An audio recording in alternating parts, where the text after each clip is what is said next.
안녕하세요. 스윙학개론 남프로입니다. 자, 우리가 비거리를 늘리기 위해선 다운스윙을 이렇게 해야 된다 라는 이런 손목의 움직임, 선수들 스윙 영상에서 많이 확인을 해보셨을 거고, 또 여러 레슨 영상을 통해 한 번쯤은 들어보셨을 겁니다.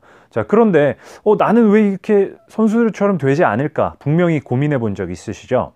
자, 이렇게 되지 않는 이유를 제가 두 가지로 정리를 해봤습니다. 자, 비거리의 고민이신 분들, 또 임팩트의 고민이신 분들은 꼭 끝까지 확인해 보세요. 자, 선수들의 스윙 영상을 보면 사실 백스윙이 굉장히 다양한 모습을 볼 수 있습니다. 어떤 선수들은 팔꿈치가 이렇게 많이 올라가는 선수들이 있는 반면 굉장히 낮은 선수들이 있고, 또 손목이 이렇게 넘어가는 선수들, 높은 선수들, 낮은 선수들, 다양한 백스윙의 모습을 볼 수 있습니다. 그런데 다운스윙으로 전환해서 클럽이 임팩트에 가까워질수록 선수들의 임팩트 모습이 굉장히 또 비슷한 모습을 보이게 됩니다. 자, 그런데 클럽이 이렇게 허리 높이 정도까지 떨어졌을 때 선수들의 손의 모션을 보면 손목이 이렇게 힌징이 되어 있는 이런 모습을 아주 흔히 볼 수 있습니다. 이렇게 되지 않고 손이 이렇게 다운스윙이 떨어지는 선수는 보지 못했을 겁니다. 왜냐하면 이렇게 치면 당연히 비거리를 멀리 칠 수 없고 좋은 임팩트를 만들어낼 수 없기 때문에 선수가 되지 못했을 테니까요. 그래서 모션은 다 달랐지만 임팩트 들어오기 직전에 손의 모션은 이런 식으로 손등이 충분히 힌징, 뒤로 이렇게 넘어가 있는 형태의 다운스윙을 자주 보셨을 겁니다. 그런데 다운스윙에서 이런 동작이 나오지 않는 분들 굉장히 많습니다. 자, 그런 분들을 위해서 두 가지 내용을 정리를 해봤는데요. 자, 일단 첫 번째는 우리 손과 몸에 힘이 컨트롤되지 않는 분들, 그리고 두 번째는 우리 몸의 구조적인 문제를 가지고 있는 분들입니다. 자, 일단 첫 번째, 힘이 컨트롤되지 않는 분들은 우선 우리가 일반적으로 백스윙을 하게 되면 클럽의 움직임으로 인해서 우리 손등이 가볍게 힌징이 되게 되고 손은 가볍게 펴지는 이런 모션이 나타나게 됩니다. 물론 그립에 따라서 이 손목의 모션은 조금씩 차이가 있을 수 있지만 힘이 과하게 들어가는 분들은 클럽을 이렇게 또 들어 올리려고 하면서 손등이 이렇게 심하게 꺾이는 커핑이 되는 문제가 발생하게 됩니다. 자, 이렇게 커핑이 되게 됐을 때, 과하게 꺾였을 때는 클럽 페이스가 완전히 열려버리는 현상이 생기게 되는데요. 이렇게 클럽이 열리게 되면 당연히 임팩트하는 순간 공이 오른쪽으로 튕겨져 나갈 거고, 그럼 그걸 공을 똑바로 치기 위해서 팔을 캐스팅을 시킨다거나 상체를 이렇게 엎어치는 보상 동작을 하게 됩니다. 그래서 우리 골퍼분들 만약에 내가 지금 저러고 있는 것 같은데 라고 한다면 지금 내가 백스윙을 어떻게 하고 있는지를 먼저 체크를 해볼 필요가 있습니다. 자, 일단 연습 방법 아주 간단한데요. 강아지 꼬리 흔들기라고 부를 수 있을 것 같습니다. 강아지 꼬리 흔들기 드릴인데요. 어드레스를 한 상태에서 클럽과 손을 가볍게 이렇게 좌우로 이렇게 마치 강아지가 꼬리 흔드는 모습처럼 이렇게 움직여 보는 겁니다. 그리고 이 상태에서 백스윙을 그대로 이렇게 연결을 해줄 건데요. 이렇게 연결을 하게 됐을 때 이렇게 연결을 했을 때 아까 이야기한 것처럼 우리 손등이 넘어가고 왼손이 가볍게 펴져 있는 이 중립의 형태가 만들어지는지를 체크를 해 보셔야 됩니다.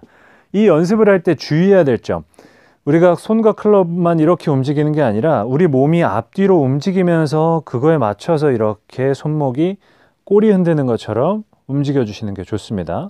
절대 팔하고 클럽만 이렇게 움직이는 게 아니라 몸이 가볍게 움직여 주면서 백스윙.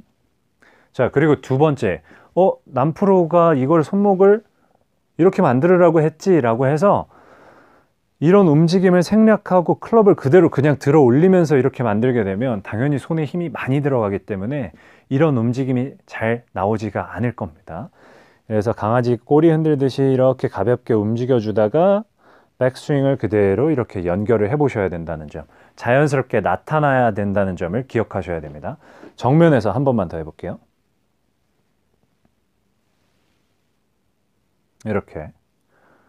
자, 이렇게 해서 손목의 움직임이 자연스럽게 만들어지게 되면 이 상태에서 다운스윙을 연결할 때도 훨씬 더 수월하게 이런 모션이 나타나는 걸 느끼실 수가 있을 겁니다.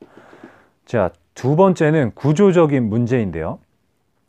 자, 이 부분을 이야기하기 전에 우리 골퍼분들 먼저 평가를 해봐야 됩니다. 자, 우리가 손을 이렇게 앞으로 쭉 보낸 상태에서 손등을 뒤로 이렇게 신전을 쭉 시키게 됐을 때 우리 손목이 이렇게 팔에서부터 꺾이는 각도는 일반적으로 70도 정도의 각도가 생기게 됩니다.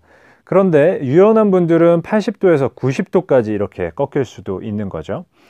자, 여기서 이제 문제는 손등을 이렇게 들었는데 40도에서 45도, 절반도 잘 안 꺾이는 것 같은데 이런 분들이 분명히 있습니다.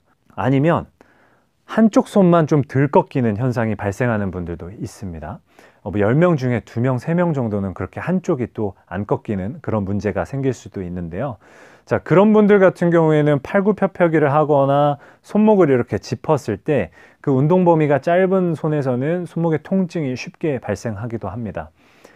자, 그러면 이렇게 운동 범위가 안 나오는 분들은 당연히 골프 스윙에도 또 일상생활에도 문제가 생길 수밖에 없죠. 그래서 가볍게 이렇게 스트레칭을 해주는 이런 시간을 많이 갖는 게 필요하고요. 우리가 이렇게 스트레칭을 한다고 뭐 바로 골프 스윙이 좋아지고 일상생활이 좋아지는 건 아닙니다. 충분한 시간이 필요한 거겠죠.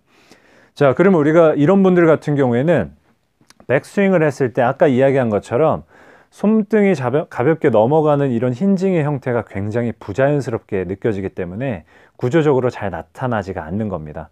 그러다 보니까 클럽 페이스가 아까처럼 약간 열리는 현상이 쉽게 발생하게 되는 거죠.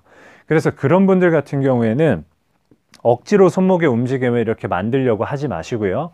어드레스를 했을 때 평상시보다 클럽 페이스를 10도에서 15도 정도 닫아놓고 어드레스를 하는 것이 좋습니다. 그렇게 해야 백스윙을 했을 때 이런 손목의 운동 범위가 안 나오는 분들은 클럽 페이스가 열리지 않고 스퀘어한 상태가 만들어지게 되는 거고요. 그랬을 때 임팩트에 들어가면 훨씬 더 효율적인 방향성과 임팩트를 만들어내실 수가 있는 겁니다. 그래서 우리가 몸에 구조적인 문제가 있다면 스트레칭을 통해서 충분한 좀 시간을 갖는 것이 좋고, 그리고 골프 연습을 할 때는 페이스를 10도에서 15도 정도 닫아놔야 페이스가 중립의 형태가 만들어진다는 점을 기억하고 연습을 해주시는 것이 좋겠습니다. 자, 이렇게 우리가 선수들처럼 좋은 다운스윙, 좋은 임팩트를 만들어보는 두 가지 방법을 정리를 해봤는데요. 지금 내 상태가 어떤지 먼저 평가를 해보시고 나한테 맞는 연습 방법, 스트레칭, 셋업을 체크해서 개선을 시켜본다면 훨씬 더 폭발적인 비거리를 만들어내실 수가 있을 겁니다. 자, 오늘 내용도 도움이 되셨다면 좋아요와 구독 버튼 꾹 눌러주시고 다음 영상도 기대해주세요. 감사합니다.